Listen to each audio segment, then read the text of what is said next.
ঠিক দুদিন আগে আমি একটি ভিডিওতে বলেছিলাম কাশ্মীর ইস্যুর পর পাকিস্তানের মতোই বাংলাদেশকে ট্রিট করা শুরু করবে ভারতবর্ষ। জয়শঙ্কর এক সপ্তাহ আগে একটি কথা বলেছিলেন, হয়তো আপনারা অনেকেই মনে রেখেছেন। তিনি বলেছিলেন সন্ত্রাসবাদ কখনো স্বাভাবিক ঘটনা নয়। এরপরেই কাশ্মীরের বেছে বেছে হিন্দু নিধন যজ্ঞ চালিয়েছে পাকিস্তান। তারপরে পাকিস্তানের সহযোগী দালাল মোহাম্মদ ইউনূসের বাংলাদেশের বিপক্ষেও ভারতবর্ষ কিন্তু একাধিক অ্যাকশন নিতে শুরু করেছে এবং একাধিক রিপোর্ট আমাদের সামনে এসছে, যেখানে প্রথমেই বলা হচ্ছে অনুপ্রবেশকারীদের ফিরিয়ে সব থেকে বড় ধাক্কাটা এই মুহূর্তে মোহাম্মদ ইউনূসকে দিতে চাইছে ভারতবর্ষ। কেন আমি বলছি সব থেকে বড় ধাক্কা, তার আগে আমি একটু বলে দিই এই মুহূর্তে ভারতবর্ষ ঠিক কি করতে শুরু করেছে। গোটা দেশ জুড়ে ভারতবর্ষ সিদ্ধান্ত নিয়েছে যেখানে যেখানে বাংলাদেশে অনুপ্রবেশকারী আছে তাদেরকে খুঁজে মোহাম্মদ ইউনূসের এই বাংলাদেশকে পাঠানো হবে, এবং তাও এক সপ্তাহের মধ্যে। এক্ষেত্রে বাংলাদেশ সরকার অপোজ করতে পারে, কিন্তু ভারত সরকার বুঝিয়ে দিয়েছে ইন্টারন্যাশনাল কোর্ট অফ ল এর একদম নিয়ম অনুসারে মাইগ্রেন্ট যারা অনুপ্রবেশকারী আছে এই অনুপ্রবেশকারীদের নিজের দেশে ফিরিয়ে নিতে বাধ্য বাংলাদেশ সরকার। ঠিক যেভাবে আমেরিকা অনুপ্রবেশকারীদের ফিরিয়ে দিতে পারে, ঠিক একইভাবে একই কায়দায় ডোনাল্ড ট্রাম্পের পলিসি মেনেই বাংলাদেশকে চাপে ফেলতে শুরু করেছে ভারতবর্ষ। অন্তত কালকের এই ঘটনায় কিন্তু পরিষ্কার। এর আগে অমিত শাহ ইউএন এর যে রেজলিউশন ছিল সেখানে কিন্তু সই করেননি। কেন সই করেননি সে বিষয়ে আমি একটা পূর্ণাঙ্গ ভিডিও বানিয়েছিলাম। সেই রিফিউজি মাইগ্রেশন এই যে রেজলিউশন ছিল সেখানে পরিষ্কারভাবে ভারতবর্ষকে বাধ্য করা হচ্ছিল এই আশেপাশের দেশ থেকে যত মাইগ্রেন্ট আসবে, যত অনুপ্রবেশকারী আসবেন, তাতে ভারতবর্ষকে যেন জায়গা দিতে হয়, এরকম একটা বাধ্য জাতিসংঘের পক্ষ থেকে করা হচ্ছিল। কিন্তু ভারতবর্ষ পরিষ্কারভাবে বলে দিয়েছিল এই রেজলিউশন তখনই ভারতবর্ষ সই করবে যখন ভারতবর্ষ ফিল করবে আসলে দেশের সুরক্ষার ক্ষেত্রে এই অনুপ্রবেশকারীরা নিরাপদ। অর্থাৎ অনুপ্রবেশকারীদের দ্বারা কোনো ক্ষেত্রে কোনো বিপদের সম্মুখীন ভারতবর্ষ হবে না। কিন্তু কালকে যে গুরুত্বপূর্ণ এভিডেন্স ভারতবর্ষের কাছে এসছে সেখানে পরিষ্কার বোঝা যাচ্ছে এই বাংলাদেশের অনুপ্রবেশকারীরা ভারতবর্ষের জন্য নিরাপদ নন, উল্টে ভারতবর্ষের একাধিক সন্ত্রাসবাদী হামলার অন্যতম কারণ হতে পারে। একাধিক নিউজ পেপার কালকে এই রিপোর্ট প্রকাশ করেছে, যেখানে দেখা যাচ্ছে 4 জন বাংলাদেশিকে দুদিন আগে গ্রেফতার করে ভারত সরকার। এবং সেই গ্রেফতারের পর কি জানা যায় জানেন? জানা যায় 2 জন বাংলাদেশি তার মধ্যে আল কায়দা স্লিপার সেলের সঙ্গে যুক্ত। ভাবলে অবাক লাগে, বাংলাদেশে তারা তো থাকতে পারছে না, তারা এই দেশে আসছে বিভিন্ন উপায়ে, তারা অসৎ উপায়ে তারা আসছেন। এক্ষেত্রে কিন্তু এটা বলে নেওয়া উচিত যে এই অনুপ্রবেশকারী সমস্যা যে বাড়ছে, ভারত সরকারের বর্ডার সীমান্তে তৎপরতাও কিন্তু অনেকটা বাড়ানো এই মুহূর্তে প্রয়োজন। কারণ কাশ্মীরের এই ঘটনা আমাদের কাছে যেন একটা শিক্ষণীয় বিষয় হিসাবে আমরা ট্রিট করি। বর্ডারের বিস্তীর্ণ অঞ্চল এখনো কাঁটাতার দেওয়া সম্ভব হয়নি। আমাদের সীমান্তে যে সকল জওয়ানরা আছেন তারা দিনের পর দিন অক্লান্ত পরিশ্রম করে আমাদের সুরক্ষিত রাখেন, কিন্তু কোথাও কোথাও এখনো যেহেতু কাঁটাতার দেওয়াটা সম্ভব হয়নি, বাংলাদেশ সরকার বারংবার চেষ্টা করছে যেন কাঁটাতার না দেওয়া হয়। সেই সুযোগটা কিন্তু কিছু অসৎ ব্যবসায়ীরা নিচ্ছেন, এবং অসৎ ব্যবসায়ীরা সেই সুযোগে কিছু বাংলাদেশিদের ঢুকিয়ে দেওয়ার চেষ্টা করছেন এবং ভারতবর্ষের সুরক্ষার ক্ষেত্রে বড়সড় প্রশ্নচিহ্ন কিন্তু তৈরি করছেন। কাশ্মীরের ঘটনার সঙ্গে এই ঘটনা কিন্তু একদম সমার্থক। এই ভিডিও শেষ অবধি দেখলে বুঝবেন কাশ্মীরেও কিন্তু এই ধরনের একাধিক গুরুত্বপূর্ণ অ্যাকশন কালকেই নিয়েছে ভারত সরকার। অর্থাৎ ইউএন রেজলিউশন সই না করার পিছনে ভারতবর্ষ দেখিয়ে দিতে চাইছে যে সকল বাংলাদেশি দিনের পর দিন ভারতবর্ষে আসছেন তারা ভারতবর্ষের সুরক্ষার ক্ষেত্রে অন্যতম বড় একটা থ্রেট। এরপরে ভারতবর্ষ দেশ জুড়ে এই ধরনের অনুপ্রবেশকারী ধরো অভিযান শুরু করছে, যার কালকে শুরুটা হয়েছে গুজরাট থেকে। এবং আপনারা জানলে অবাক হবেন, একদিনে 1000 জন বাংলাদেশিকে গ্রেফতার করা হয়েছে গুজরাটের মতো একটি জায়গায়, যেই জায়গা বাংলাদেশের সঙ্গে বর্ডারই শেয়ার করে না, সেই জায়গায় 1000 জন বাংলাদেশি অনুপ্রবেশকারী মিথ্যে ডকুমেন্ট বানিয়ে, মানে নোংরামি করে, ফলস এভিডেন্স তৈরি করে ভারতবর্ষের গুজরাটের মতো জায়গায় কিন্তু কাজকর্ম করার জন্য নাকি পৌঁছে গেছিলেন। সুরাটের নামক যে জায়গা গুজরাটে, সেখান থেকে 134 জন এবং আহমেদাবাদ থেকে 890 জন বাংলাদেশিকে কালকে কিন্তু গ্রেফতার করা হয়। অজিত দোভালের একটি রিপোর্ট কিছুদিন আগেও সামনে এসেছিল, আমি আপনাদের বলেছিলাম। সেখানে কিন্তু বলা হচ্ছে এই অনধিভুক্ত মাদ্রাসাগুলো আসলে এই দেশের ক্ষেত্রে অত্যন্ত বিপজ্জনক কিছু ভূমিকা পালন করছে। এবং একাধিক রিপোর্টে প্রকাশিত হয়েছিল এই অনুপ্রবেশকারীর সঙ্গে কিছু ভারতীয় কিন্তু না চাইতেও জড়িয়ে পড়ছেন। কাশ্মীরের এই ঘটনায় কিন্তু এর প্রমাণ পাওয়া যায়।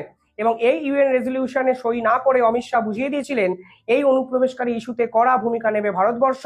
কাশ্মীরের এই ঘটনার পর অন্তত কালকের যে অ্যাকশন গোটা ভারত জুড়ে আমরা দেখেছি, এরপর অন্তত নিশ্চিত হয়ে গেছে মোহাম্মদ ইউনূসের সময় হয়তো শেষ হয়ে গেছে।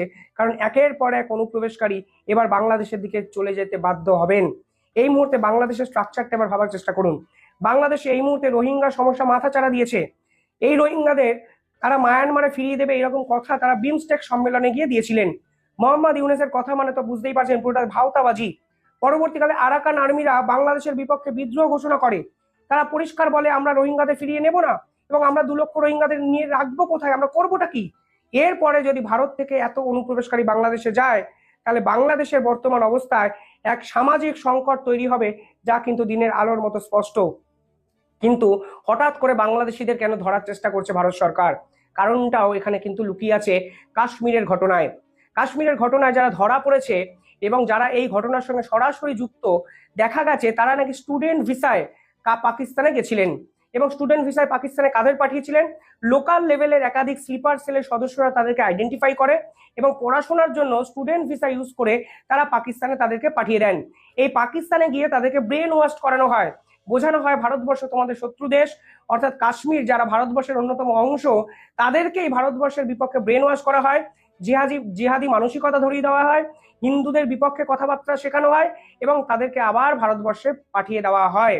টিআরএফ দ্য রেজিস্ট্যান্স ফোর্স যারা এই কাশ্মীরের সঙ্গে সরাসরি জড়িত, তারা যে পরবর্তীকালে লস্করি তৈবা, ইন্ডিয়ান মুজাহিদ্দিন এবং মানে এই যে আল কায়দার মতো কাজকর্ম করে, তা কিন্তু তারা দিনের আলোর মতো স্বীকার করেছে এবং তারা বুঝতে পারছে আসলে তাদের এই ভাওতাবাজি কিন্তু ধরা পড়ে গেছে। ফলে এরপরে ভারত সরকার বুঝে যায় এই স্টুডেন্ট ভিসার নাম করে আসলে জঙ্গি তৈরির পরিকল্পনা পাকিস্তান সরকার করছে। অর্থাৎ দিনের পর দিন এই পাকিস্তান বাংলাদেশের মতো দেশগুলো এরা কিন্তু ভারতবর্ষের এই যুবক সম্প্রদায়ের উপর নেটওয়ার্কিং একটা বিজনেস তৈরি করার চেষ্টা করছে এবং নেটওয়ার্ক করে তাদেরকে তাদের দেশে নিয়ে যাওয়ার চেষ্টা করছে। কিছু ক্ষেত্রে দেখা যাচ্ছে বাংলাদেশ থেকে অনুপ্রবেশকারী হয়ে এই দেশে এসে একইভাবে কাজ করছে। শুধু যে যুবকদের বেছে পাকিস্তানে পাঠাচ্ছে তা নয়, তারা এসে এই দেশের যুবক সম্প্রদায়ের মধ্যেও ভারত বিদ্বেষী একাধিক সেন্টিমেন্টকে বপন করে যাচ্ছে, যা ভারত সরকারের কাছে অত্যন্ত কিন্তু খারাপ লাগার একটা বস্তু। একদিকে যেমন আহমেদাবাদ গুজরাটে 1000 জন বাংলাদেশিকে গ্রেফতার করা হয়েছে, অন্যদিকে কালকে পাকিস্তানের এই ঘটনায় পাকিস্তানের এই যোগ স্পষ্ট হওয়ার পর কাশ্মীরে প্রায় 1500 জনকে গ্রেফতার করা হয়েছে। এই 1500 জনকে ভারত সরকার যে গ্রেফতার করেছে তার পিছনে যে কারণ এসছে সেটাও কিন্তু চমকে দেওয়ার মতো। এই 1500 জন যাদের গ্রেফতার করা হয় তাদেরকে মূলত বিভিন্ন জায়গায় রেড করে কিন্তু গ্রেফতার করেছে ভারত সরকার। বিভিন্ন জায়গায় মানে শ্রীনগর, পুলওয়ামা, কুলগাম, অনন্তনাগ এবং বারামুল্লাতে কিন্তু কালকে একের পর এক রেড ত্বরান্বিত করে ভারত সরকার, এবং সেখানে প্রায় 5 থেকে 6টি বাড়িকে বোম মেরে কিন্তু উড়িয়ে দেওয়া হয় ভারতের সেনার পক্ষ থেকে। জানা যাচ্ছে এই সকল বাড়িগুলো কিন্তু টেরোরিস্ট ইনফ্রাস্ট্রাকচারের জন্য ব্যবহার করা হতো। এক্ষেত্রে একটা ব্যাখ্যা ভারত সরকারের পক্ষ থেকে এসছে। টেরোরিস্ট ইনফ্রাস্ট্রাকচার মানে এই বাড়িতে অপরাধীদের আশ্রয় দেওয়া হতো, সেই বাড়িতে বসেই প্ল্যানিং করা হতো, কখনো অস্ত্রশস্ত্র মজুত করা হতো, কখনো আবার স্লিপার সেলের বিভিন্ন মানুষদের কিন্তু থাকতেও দেওয়া হতো। অর্থাৎ আপনারা বুঝতে পারছেন শুধু যে পাকিস্তানে বসেই এই পুরো পরিকল্পনাটা করা হয়েছে তা কিন্তু নয়। কাশ্মীর যা ভারতের অবিচ্ছেদ্য অংশ, সেই কাশ্মীর যে কাশ্মীর আবার নতুন করে জেগে উঠেছিল, সেই কাশ্মীরে বসেই নিখাত কিছু ভারতীয় যুবক ভারতের বিপক্ষে এই ধরনের মস্ত বড় ষড়যন্ত্র করেছেন, এবং সেটাই কিন্তু ভয়ানক একটা বিষয়। বিভিন্ন সময় আমরা দেখছি ফেসবুকে লেখা হচ্ছে ভারত বিদ্বেষী যারা আছেন, যারা বিদেশে আছেন তারা তো দেশের পক্ষে ক্ষতি করো, কিন্তু দেশের ভিতরে থেকে যারা ভারত বিদ্বেষীকে এখনো বাঁচিয়ে রেখেছেন এই মানসিকতাকে, তারাও কিন্তু অনেক বেশি ক্ষতিকারক। কাশ্মীরের এই ঘটনার পর আমরা বুঝতে পারছি কাশ্মীর যা ভারতের অংশ, সেইখানে বসেই ভারতের ক্ষতি করার জন্য এই পরিকল্পনা করা হয়েছে, এবং ভারতের সেনাবাহিনীর একাধিক এই যে স্টেপ তাতে কিন্তু স্পষ্ট হয়ে গেছে কালকে সবকিছু। পাশাপাশি পরিষ্কার বোঝানো হচ্ছে 1500 জন ইন্ডিভিজুয়াল ব্যক্তিকে গ্রেফতার করা হয়েছে। তাদের বিরুদ্ধে অভিযোগটা কি? তাদের বিরুদ্ধে অনেকেরই অভিযোগ তারা কিন্তু কিছুটা সিম্প্যাথাইজার, অর্থাৎ তারা এই যে ঘটনা ঘটেছে তাদেরকে সিম্প্যাথি দেওয়ার চেষ্টা করছেন, তাদেরকে বিরোধ করছেন না, তারা টেরোরিস্টদের হয়ে কথা বলার চেষ্টা করছেন বিভিন্ন ক্ষেত্রে। এমনকি অনেকে বোঝা যাচ্ছে, মানে অনেকে দেখা যাচ্ছে এর মধ্যে অনেক রিলিজিয়াস টিচারও আছে। একদম অফিসিয়াল তথ্য আমি আপনাদের বলছি, অর্থাৎ ধর্মের নামে যারা ভারত বিদ্বেষীর আবেগ তৈরি করার চেষ্টা করা হচ্ছে, এরকম 1500 ব্যক্তিকে কালকে গ্রেফতার করা হয়েছে। পাশাপাশি অনেকে আছেন যারা মেন স্ট্রিমে চলে এসেছিলেন, রাজ্য সরকারের সঙ্গে কথা বলে কেন্দ্রীয় সরকারের কাছে আত্মসমর্পণ করেছিলেন, কিন্তু আত্মসমর্পণ করার পরেও দেখা যাচ্ছে তারা এই ধরনের নাশকতামূলক ছক কালকে করেছেন এবং কাশ্মীরের এই ঘটনায় তারা কিন্তু জড়িয়ে গেছেন। অর্থাৎ বৃহৎ বড় একটা নেটওয়ার্ক, কার মাথায় কি আছে বোঝা যাচ্ছে না, কিন্তু ওই ভারত বিদ্বেষী একটা আবেগকে কাজে লাগিয়ে পাকিস্তানে বসে কেউ বা কারা ভারতের হিন্দু পর্যটকদের নির্মমভাবে হত্যা চালাবে তা তো হতে দেওয়া যায় না। এবং দুটো ঘটনা যদি পাশাপাশি রাখেন, একদিকে গুজরাট একদিকে কাশ্মীর, তারপরে আপনারা বুঝতে পারবেন ভারত সরকার একদম ডোনাল্ড ট্রাম্পের নীতি ফলো করছেন, খুঁজে খুঁজে খুঁজে খুঁজে এই ধরনের মানুষকে ধরছেন এবং কখনো মোহাম্মদ ইউনূসের বাংলাদেশে পাঠিয়ে দিচ্ছেন, কখনো ভারতের জেলে পাঠিয়ে দিচ্ছেন, যা নিঃসন্দেহে এক নজিরবিহীন পদক্ষেপ, যা একদিনেই কালকে কিন্তু করে দেখালো ভারত সরকার। পাশাপাশি কিছু শপস, দোকান, কিছু পেট্রোল পাম্পস এদেরকে আইডেন্টিফাই করে সিজ করে দেওয়া হয়েছে। কেন জানেন? কারণ এখান থেকে যে টাকা তারা রোজগার করতো তা নাকি টেরোরিস্ট ফান্ডিং এ কাজে লাগাতো। মানে আপনারা ভাবুন, কাশ্মীরের একটা জায়গায় কোনো দোকানে আপনি যাচ্ছেন, ভারতীয়দের টাকা পাকিস্তানে চলে যাচ্ছে কোনো না কোনো ভাবে এবং সেই টাকা ভারতের বিপক্ষেই কাজে লাগাচ্ছে। সেই রকম কিছু পেট্রোল পাম্পকে কালকে ভারতীয় সেনার পক্ষ থেকে কিন্তু বন্ধ করে দেওয়া হচ্ছে। অর্থাৎ সব মিলিয়ে কাশ্মীরের যে সমস্যা তা তো পাকিস্তানের পক্ষ থেকে তৈরি করা হয়েছিল, কিন্তু ভারতবর্ষ আগে ইন্টারনাল এই সমস্যাগুলোকে মেরামত করার চেষ্টা করছে। একদিকে বাংলাদেশকে পাল্টা দেওয়া, অন্যদিকে পাকিস্তান থেকে তৈরি হওয়া কিছু জেহাদি মানসিকতাকে জেলে ঢুকিয়ে দিয়ে ভারতবর্ষ বুঝিয়ে দিচ্ছে অনেক হয়েছে আর নয়, হয়তো অনেক আগে করা এগুলো উচিত ছিল। দেখুন, উচিত কি ছিল না এই মুহূর্তে ভেবে তো আলোচনা করে লাভ নেই, সবকিছুরই একটা ব্যর্থতা আছে।